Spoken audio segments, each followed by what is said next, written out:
get you a little bit more immersed in the world of the Global Baseball League and kind of the unique qualities of that league. Obviously, teams being in Lima and in Liechtenstein and I hope Ben thinks I pronounced that correctly. It sounded like you Liechtenstein.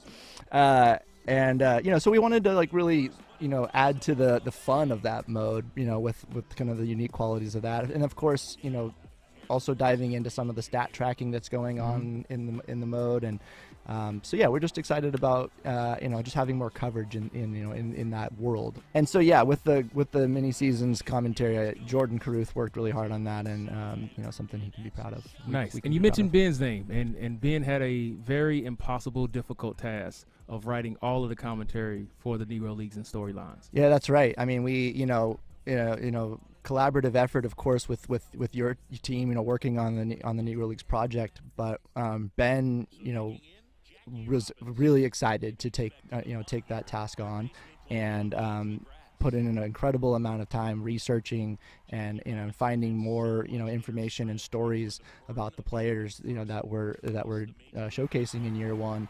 And we wanted, of course, Bob is the star of the mode, and he's the one with the knowledge and the stories. But we wanted to be able to add to that in the moments while you're playing the game, and continue to tell the great stories of these players.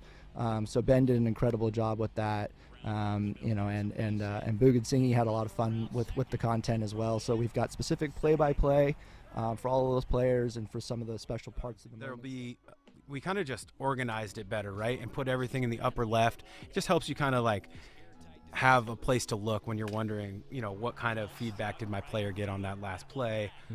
Just a general place to look instead of having to figure out, where on the screen to look. So I think it's going to be just one of those things that maybe just makes life simpler for the user to just know where to look. That sounds great. What about the ticker? Since we're talking about season modes, what about the in-game ticker for Road to the Show and for franchise? Yeah, our fans seem to love the ticker, especially in season modes, where did a really good job of just bringing the storylines that are happening in your franchise or your March to October onto the ticker. So we've leaned farther into that. Yeah, I think that's really important to highlight. A lot of frustration internally as well as with you all out there is the lack of being able to finish off an at-bat with 2 strikes. It can be really frustrating when you get 2 strikes on a batter and they're throwing sliders and curveballs and off-speeds down and away or down or even up and in, and they're fouling off pitches that they probably should not be getting to. Oh, no, they shouldn't be. Especially with poor timing. Yep. If you're very, very late, very early, you should not be rewarded with an extra pitch. That pitcher got you, and we need to, rectify that, and we did. The swing and misses are there. The foul ball rates, those extended at bats. We weren't happy with seeing those 9 or 10 pitch at bats with those very poor timings. That is something we didn't like to see, and so we've made changes to address those things in the competitive mode this year. At the end of the day, previous years I've always struggled with hitting, and I finally feel like I'm able to make up for it with my pitching in this year when it comes to pinpoint and just being able to sequence my pitches. Yep, being able to strike guys out. This guy coming from the tourney winner, of course, he mentions his ability to execute his pitches. You won the tourney? The All-Star bracket, not the Hall of Fame. Hey man, you stick your chest out. Oh, it's out. You won the tourney. I didn't win the tourney. I have to walk by and see his trophy every day. So it's not something I look forward to seeing. You won the tourney. All right. We just talked certificate. about foul ball rates. We've talked about swing analysis. Complete revamp. We've been revamping everything in gameplay. What else? Where are we talking next? You're going to notice a significant decrease in the amount of cheap hits that you would expect. And what I refer to as cheap hits are those really late timing flares over the first baseman or third baseman. Those are very, very frustrating, especially when you get down to 2 strikes or especially with runners in scoring position.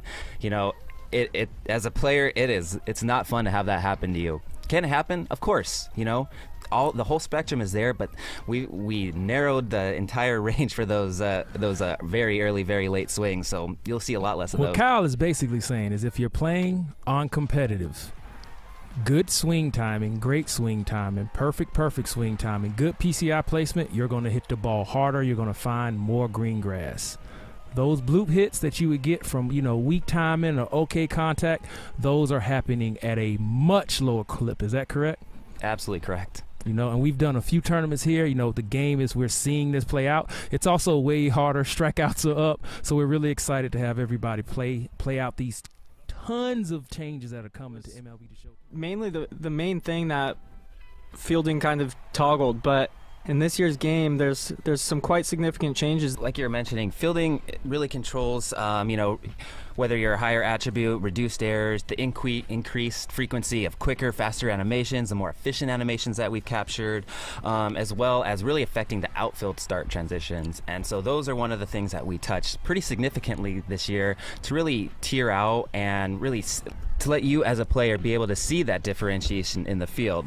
So with those outfield start transitions, you're going to notice on screen right now the differentiation between a Fox and an Aaron out there. Just speaking from a little bit of background, playing baseball myself, those first steps are very critical, especially playing outfield.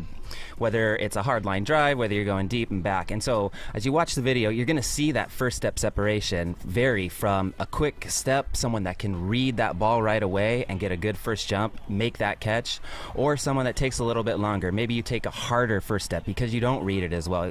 You're not really sure. And those are those lower attribute players, like right around 60, 50, where you're going to really, really notice the difference. And for our newcomers playing, this isn't necessarily a new feature to start transitions, but what we noticed was they weren't playing enough, right? Absolutely. So we went back to the drawing board and rebalanced everything. Now, like Kyle mentioned, the fielding ability attribute, when you're playing and you have the controller in your hand, it controls the errors that are non-throwing. Is that correct? That's correct. And this also controls the start transitions. Is that correct? That is also correct. Right. So what we've basically done here is we've gone back to the drawing board and rebalanced the start transition. So you're going to see way more variation. Like, it's very noticeable now, right, Kyle? Very noticeable. And that is also going to affect balls making way to the ground or, through the gaps, splitting the gaps. That's something that we've taken feedback on from watching streams and everything. Feel that the field is not playing quite as big as it should. So these start trends should help those different types of hit types, those hard line drives, the high fly balls. If you have a bad first step on a hard line drive, more often than not, that thing is going to split you and get to the wall in right center, left center. So, we're really trying to see more balls fall as well. Yeah, and like you mentioned, it's not just the start transitions and the errors that are non-throwing. It's also the animations that you have. Right. If you get a bad jump, you still may be able to get to that ball, but your back, might end up being turned the wrong way, and you have to make a much longer throw, which means it's going to grab a longer animation and vice versa, right? Right, absolutely. So just from the start transitions, you're going to see way more granularity on what can happen in the field, even when you're making plays on the ball. Is that right? Yeah, right, Ramon. We're talking about fielding changes animation-wise. Any new animations, Connor? Yeah, so this year, Ramon, we added new Rob foul animations. We added some first base pick and stretch animations. And as always, urgency is always being discussed. And we added new fielding and throwing urgency animations, and then just a variety of hot shot catch and miss animations. And the final thing is just dives. Thank you, Connor. Moving meter, it just adds the sense of urgency to the players, trying to mimic, exactly what they're feeling on the field. Runners on base, runners in scoring position, trying to throw a runner out from second and center, 250 feet away. That's not easy, So looking back at the numbers from telemetry and the feedback that you all give us on streams and y'all the weren't making questionnaires. no errors. Wasn't nobody making any errors. Nobody was making any errors. Nobody was making any errors. You could close your eyes and field, but those days are gone. Yeah, those outfield moves. Those outfield assist numbers were astronomical, and I think it was 11 or 12 was the outfield assist leader, So we want to see some more realism there. You don't want to be throwing everybody out every time. We want those moments to be special, impactful, and highlight right. Exactly what and you're what doing. Kyle is really talking about is everything was too easy. It was too easy to throw people out, and our put out numbers were astronomical and not realistic. Full control in the player's hands, because the really cool aspect of it is with this really challenging throw accuracy meter, you can take some hits on other statistics. If you can master the meter, you can take a hit with poor arm accuracy for a shortstop, for example, because he's a better hitter. And so if you're good, if you get into custom practice, which I'm happy to say we've done a couple changes for you, and go on in there, tech it out in the tech test, and get your hands on the throw accuracy meter, test it out before you start playing everybody live. So quick recap. All of the field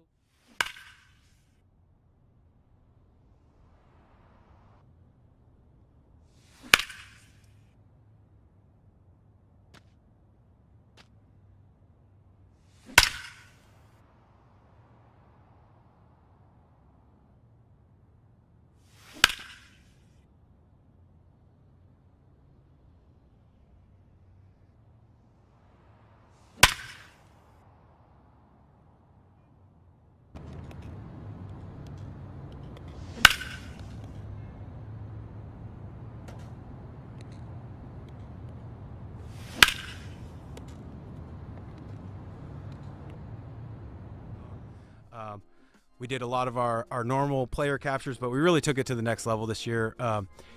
As you'll see in the Negro League experience, we were in there doing a lot of the presentations that you've mentioned in the past. So for me personally, those were really fun to work on throughout the whole process, from capturing to putting them into the games, and just seeing the moments that Bob Kendrick describes in his videos come to life within those presentations. So that was really special to me, and it was just a fun thing to work on. Beyond that, we just, especially, with Jazz on the cover, we wanted to bring more player emotion into our game. Some of the stuff that you see in real life in Major League Baseball, we just wanted the user to feel that, both, highs and lows. So we captured just a variety of high leverage situations, more walk-off home runs, but also the agony of defeat with the pitcher walking off the field. So more positive and negative. Yeah, you're just going to hopefully see that reaction, both, like I said, positive and negative, and really hopefully cap off those big moments that you see with the appropriate reaction from So is that from the just players. for players, or is it for teams as well? Yeah, it's players, it's teams, it's coaches, it's fans, just to try and really match up with what the situation is with how the players. I know we got some great feedback in the past from the community about what our art team's been doing the last couple cycles, and honestly they continue to surprise me even with what they're pumping out, and this year's no different. Theme 1, we've always tried to pump that big game national feel, and we took that a step farther. We even branded a game of the week this year, so you'll have game of the week branding for the best matchup in season modes of that week. Global Baseball League is what the mini seasons league is called, and we branded that as well to kind of make you feel like you're in a unique so you have league. Specific art and presentations just for mini seasons. Exactly. Yep. Nice. So that'll be all branded. And then theme 2 is what I'm probably most excited about, honestly. I think the community really enjoyed the team specific stuff that we brought to them, and we took that a step farther this year. We created regional networks for each team, so those will be branded.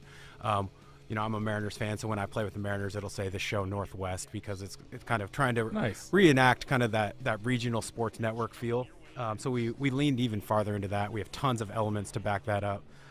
So those are kind of our 2 themes again.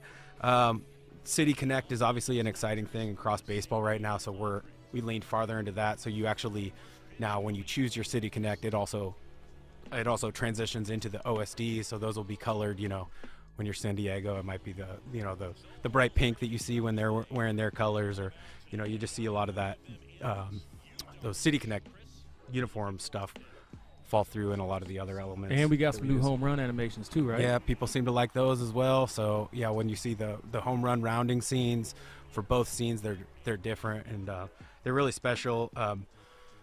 Our guy Matt on the 3D artwork has just been killing it, and he had another really fun cycle this year. So. What about milestones, like when people?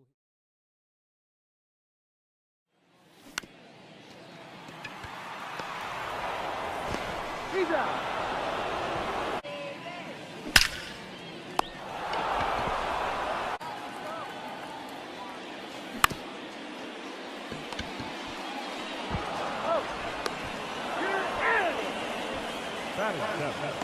The catcher,